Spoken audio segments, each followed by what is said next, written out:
नवनवीन कीर्तन सोहळ्याचा आनंद घ्या आणि सबस्क्राईब करा गावरान तडका. बाबांची आस्ती घेऊन आलोय, माफ करा बरं देवा, मला वारी टाळा वाटत नव्हती. हे कर्ज विश्वाच्या बापाच्या डोक्यावर होतं, हे विश्वाच्या बापाच्या डोक्यावर. इथं मोहळ चावलंय, बरोबर आहे ना. बरोबर 11 वाजता 11:30 वाजता विटेवरचे मालक मंदिरातून बाहेर इंद्रायणीकडे बघितलं. अनंत पाप्यांचं पाप धुणारी पवित्र इंद्रायणी माते. देव तर इंद्रायणीच म्हटले असतील. जी प्रभू, पात्र पाठवा. तुकोबरायच्या ओळखीच्या व्यक्तीचं रूप घेऊन पात्र तुकोबरायच्या घरी. अन्नपूर्णे स्वयंपाक रांधा. अष्टमा सिद्धी, अनिमा गनिमा कामा वशित्वा विशित्वा, ही अष्टमा सिद्धी वाढायला. पण बाबा संभ्रम होईल ना.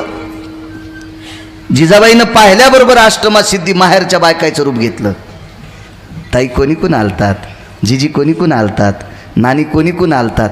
अगं इथं शिवजींच्या दर्शनाला आलतो, इंद्रायणीचं स्नान केलं, म्हणलं जिजाकडे जावं म्हणून आलो. माहेरातल्या बायकाचं रूप 8 सिद्धीनं, अष्टमा सिद्धी.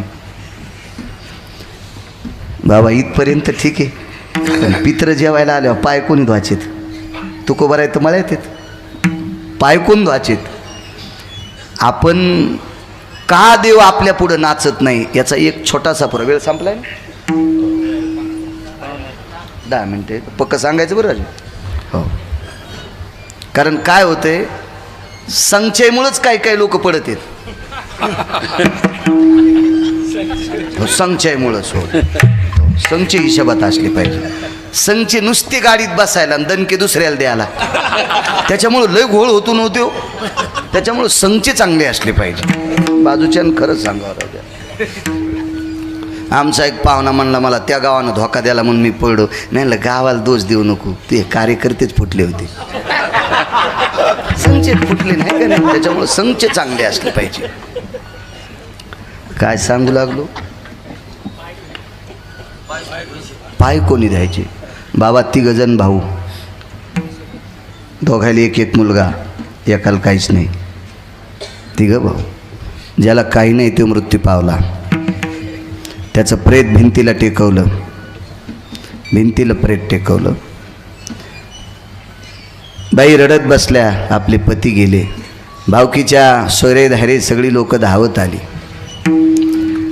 अंत्यविधीची तयारी झाली, पण अंत्यविधीची तयारी झाल्याच्या नंतर प्रेत कधी बाहेर काढतात? पाणी पाजणारा आधी आरक्षित करतात, पाणी पाजणारा. पण प्रेताला बाहेर काढीनत. तुमच्यासारखा व्यक्ती म्हणला, अरे का किती वेळ बसायचंय, कशा करता आणीनत? तुम्हाला कोणीतरी सांगितलं की त्या बाईच्या मालकाला पाणी पाजायला कोणी तयार नाही. तुमच्यासारखी व्यक्ती मध्ये गेली आणि त्या बाईला सांगितलं, बाई तुझ्या मालकाला पाणी कोणी फुकट पाजित नाही. जमीन किती 13 एकर, त्याच्यातली 3 एकर बॉन्डवर लिहून दे, अंगठा द्याला. ती बाई म्हणली, बाबा 13ची 13 एकर देऊन टाका, जे पाणी पाजेल त्याला देऊन टाका. दोन्ही पुतण्यानं बनेली फाड्या. मला 6.5 द्या, आणि ते म्हणला मला 6.5 द्या. चुलता बाप होऊ शकत नाही, पण बापापेक्षा कमी नसतो. पण चुलत्याची प्रॉपर्टी घेतल्याशिवाय हरामखोर पुतण्या पाणीसुद्धा पाजित नाही. बरं बाबा, मड्याला पाणी पाजल्या उठतं का ते? महाराज कर्मकांडाचा सिद्धांत आहे म्हणून पाणी पाजणे. काहीतरी लुप्तपिंडाच्या भयव्याप्तीच्या आसव सुकत आहेत, त्याच्यामुळं पाडायचं.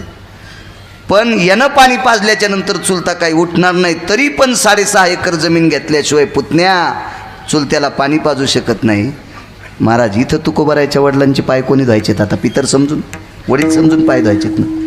बाबा ईश्वाचा बाप तुकोबरायच्या रूपात आला आणि विश्वाचा बाप तुकोबरायच्या रूपात येऊन त्या लोकांचे पाय धुतले. तुम्हाला एक सांगू का, ज्याचे पाय बायका पण धुत नाहीत, ज्याचे पाय बायका पण धुत नाहीत, त्यांचे पाय जगाच्या बापानं धुतले. कारण सांगू, त्यांच्या हाताला अक्षदा तुकोबरायच्या स्पर्शाच्या मिळाल्या. तुकोबरायच्या स्पर्श झालेल्या तांदळाच्या अक्षदा ज्या हातावर बसल्या, तर त्या तांदळातला पुरुषार्थ इतका मोठा होता, तर जगाच्या बापानं पाय धुतले. श्रुतीवेडी झाली, श्रुतीवेडी झाली. महाराज हे तुकोबरायच्या जीवनातलं कर्ज. किती वृत्ती तुकोबरायचे अधिकारी. तुकोबराय कोण्या डोंगरावर गेले सांगत नव्हते. कालांतरानं जिजाबाईला हा भाव लक्षात आला. रस्त्याने पावलं उमटले की साध्वी जिजाबाईंनी त्या पावलाला कान लावायचा, ज्या कानातून विठ्ठल आवाज येतोय त्या रस्त्याने आपली मालक गेले. महाराज जमिनीला स्पर्श झाल्याच्या नंतर ती जमीन विठ्ठलमय होती. त्यार्थी तुकोबारायचा भक्तीचा पुरुषार्थ किती मोठा असेल. आणि हे भक्तीचं कर्ज जगाच्या मालकाच्या डोक्यावर होतं. म्हणून तुकोबारायच्या पितराचं पक्षाचा कार्यक्रम विश्वाच्या मालकाने स्वयं आटपून टाकला. म्हणून दुसऱ्याकडे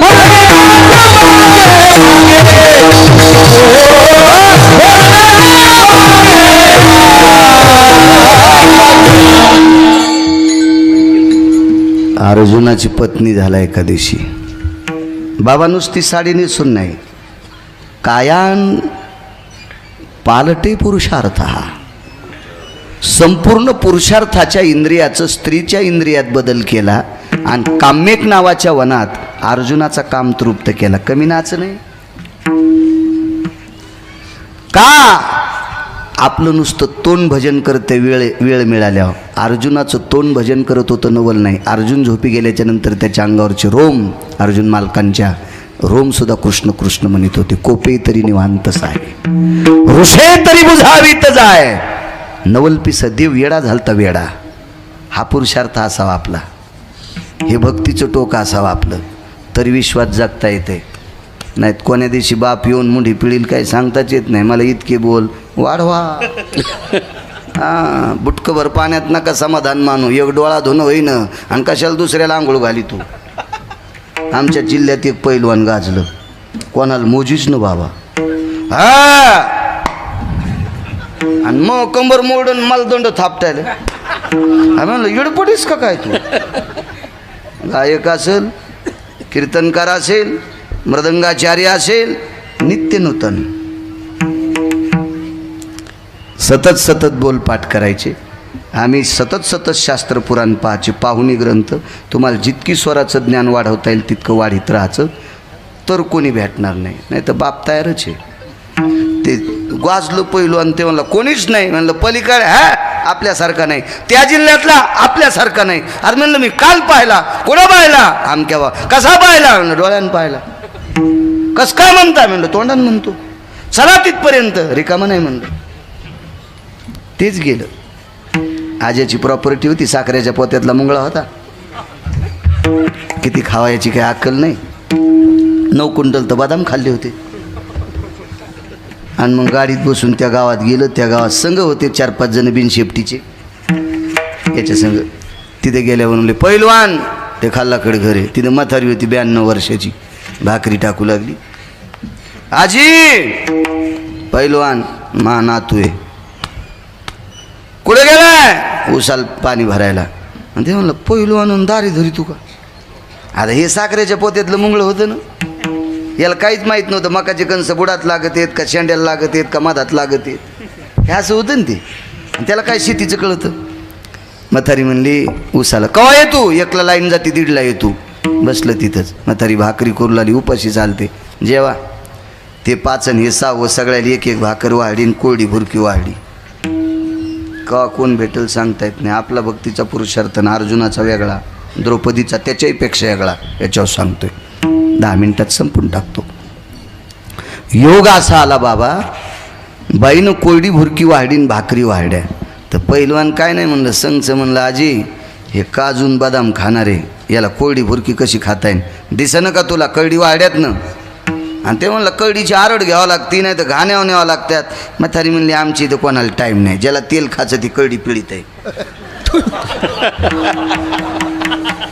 ज्याला तेल खायचं ती कळडी पिळीत आहे.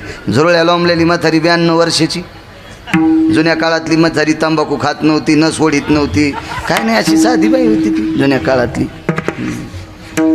या काय काय खाते. योग तंबाखू खाऊन बाई शेणाला आमच्या गोठ्यात गेली. रातच्या तंबाखू खाऊन झोपलेली. तिच्या तोंडाच्या वासानं 90,000ची मसड मेली. मग तंबाखूचा वास इतका बेकार, काय पाहन बघत आहे. हो तशी म्हातारी नव्हती ती. ह्या झुरळ्या गळ्या लोंबलेल्या 92 वर्षाची म्हातारी. ती म्हणली खाणार आहे तेल, हे कसं खाता येईल? म्हातारी उठलीन पात्रावरल्या कळडी घेतल्या, टळ टळ टळ टळ तेल. पैलवानानं एका भाकरीचे 6 घास केली. बुट तिथं ठुलेन गाडीत बसलं. म्हातारी म्हणली बुटा. अरे बुटानी ना नका म्हणला. काय झालं? ह्या वयात कळडी पिळून तेल काढायलीस तर तू या नातवान मला पिळल्यावर काय काय काढीन बाई. येतो मी येतो त्याच्यातला जर इतका पुरुषार्थ आहे तर आपल्यातला किती वाढवावा लागेल. बाबा अर्जुनाचे केस फक्त कृष्ण कृष्ण म्हणत होते आणि खाली पडले तर म्हणत नव्हते.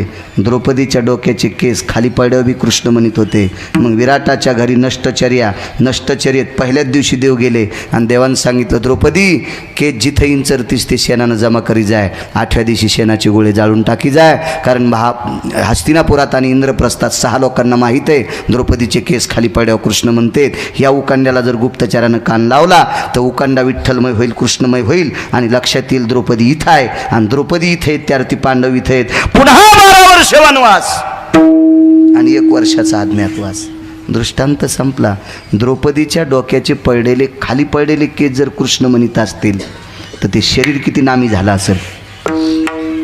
म्हणून नाचलाय वस्त्राच्या रूपात. कौरवे पांचाळी सभे माझी आणली, वस्त्र हरणे वस्त्र कैशी झाली माऊली. म्हणून तिच्यासाठी नाचलाय. काम्यकोणात तिच्यासाठी नाचलाय. म्हणून नाचे मागे मागे विढोबार.